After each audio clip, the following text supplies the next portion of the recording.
పొద్దుగాల ఏం అడిగినావు? నువ్వు ఓటేసిన అయ్యా గెలిచిండని అడుగు, ఏం చెప్పు. మాకేం లేదయ్యా అన్న. ఏడికెళ్ళి ఇప్పించినావు? నీ ఊరు పేరు, నీ పేరు చెప్పు. మందారు కదయ్యా. ఎన్ని ఓట్లు ఇప్పించినావు? 5. 5. మమదాబాద్కి వెళ్ళి మందారు. నువ్వేం అడిగినావు? పొద్దుగాల గెలిచిండా గెలవలేదు అని అడిగినావా? అయ్యే గెలిచిందా గెలవలేడు అయ్యా అని. అయ్యా గెలిచిండు. ఇప్పుడు అయ్యకు చెప్పు, అయ్యకు చెప్పు. నమస్తే, నమస్తే గిట్ల పెట్టు. మమదాబాద్. నమస్తే అయ్యా మందారు. నీ పేరు చెప్పు. నా పేరు తిరుపతమ్మ. తిరుపతమ్మ రెడ్డి. రెడ్డి. రెడ్డి కానీ ఇంకేం లేదు, బుడ్డి. ఏం లేదు, గడ్డే.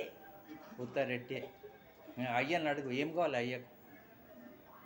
చిన్న ఇల్లు నీకు అంతే అయ్యా. చెప్పు. నీకు కొంచెం భూమి ఉన్నది ఆడ, ఒక చిన్న ఇల్లు. చిన్న ఇల్లు కావాలయ్యా. ఇద్దరం ఎక్కజల్లి అందరం ఉండము. నా తరపున ఉంటే వేయించిన కర్మ ఓట్లని. ఇద్దరు అక్క చెల్లెండు, మొగుడు ఇడిచిపెట్టిపోయిందా? చెప్పు. ఇడిచిపెట్టిపోయిందయ్యా వాళ్ళు.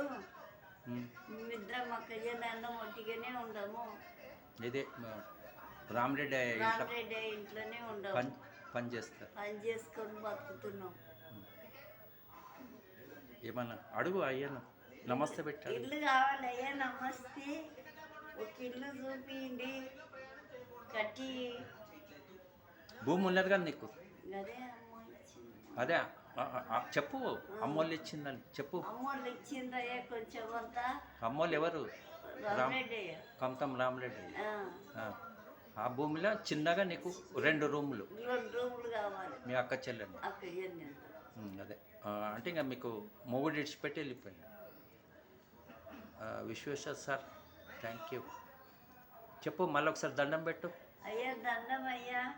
ఇల్లు కావాలి. అయ్యి ఇచ్చిండు రామరెడ్డి. ఇంత అడుగు, ఆ అడుగులో 2 రూములు వేసి అయ్యా. ఇద్దరం అక్కజల్లి అందులో ఉండము. నీకే దండం. Thank you.